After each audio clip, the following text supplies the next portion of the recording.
I think it was the blessing and the curse, to sort of finally understand what was happening so that I can be into the acceptance of what is. At 70, Bruce Willis' family has finally admitted what we all feared. Kind of a slippery slope since then. And, at this point, he can't read, he can't walk, he can't talk. So it's very upsetting. The tragedy of Bruce Willis didn't begin with his diagnosis. To truly understand what happened, we have to go back more than 30 years, back to a moment that changed everything. It was May 1991. Willis had just delivered back-to-back blockbuster hits. Die Hard 2 was a worldwide sensation, and he was commanding $15 to $20 million per movie. He wasn't just a star, he was the star. Every studio in Hollywood wanted him.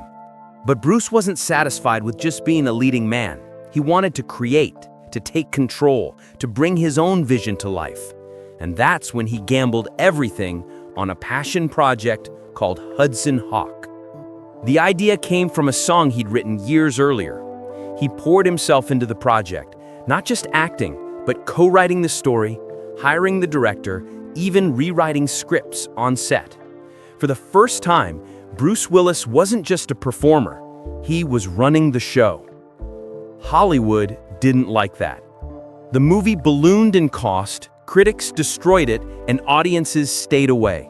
It lost nearly $100 million. But the real damage wasn't financial. In Hollywood's boardrooms, whispers began. Bruce Willis is difficult. He's reckless. He can't be trusted. It wasn't true. But in an industry built on power and control, perception is everything. Overnight, the most bankable action star in the world became a risk. The doors of Hollywood began to quietly close. By 1993, when producers prepared the third Die Hard film, Bruce was nearly left out of the very franchise he had built. Imagine that. The role that made him a superstar slipping from his hands, not because of talent, but because he dared to challenge the system. Through the 1990s, Bruce fought to stay relevant. There were flashes of brilliance, Pulp Fiction, 12 Monkeys, The Fifth Element, but between the hits came painful misses, failed projects, and strained studio relationships. He had gone from untouchable to unpredictable. Still, Bruce never gave up. He reinvented himself, sometimes humbly, sometimes defiantly, and for a while, it seemed like he had survived Hollywood's punishment. But fate had prepared something far worse than career sabotage.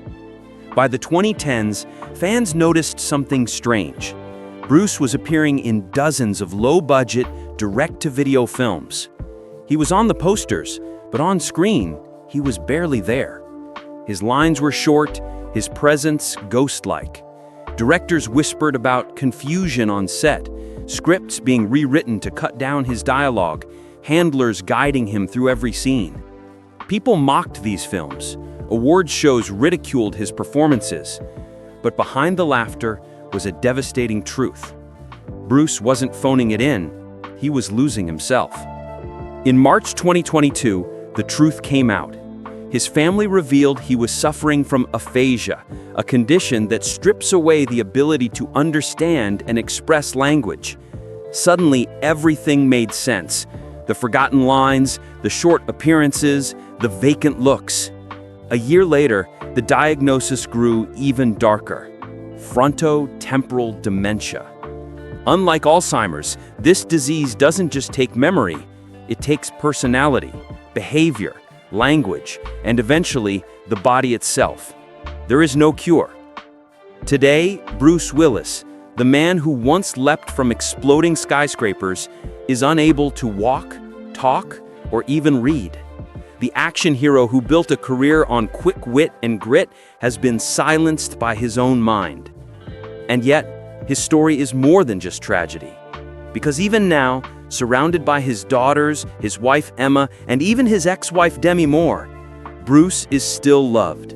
His family celebrates his birthdays, shares his smile with fans, and reminds the world that behind the illness the man we all admired, is still there. Bruce Willis once fought against Hollywood's machine.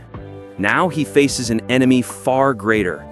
And though he can't win this battle, his legacy isn't measured in how it ends, but in how brightly he burned while he could. The man may fade, but the legend of Bruce Willis will never die hard. If this story moved you, consider subscribing to Hollywood Star News. We'll keep bringing you the untold stories behind the stars you love and the battles they've fought when the cameras stopped rolling.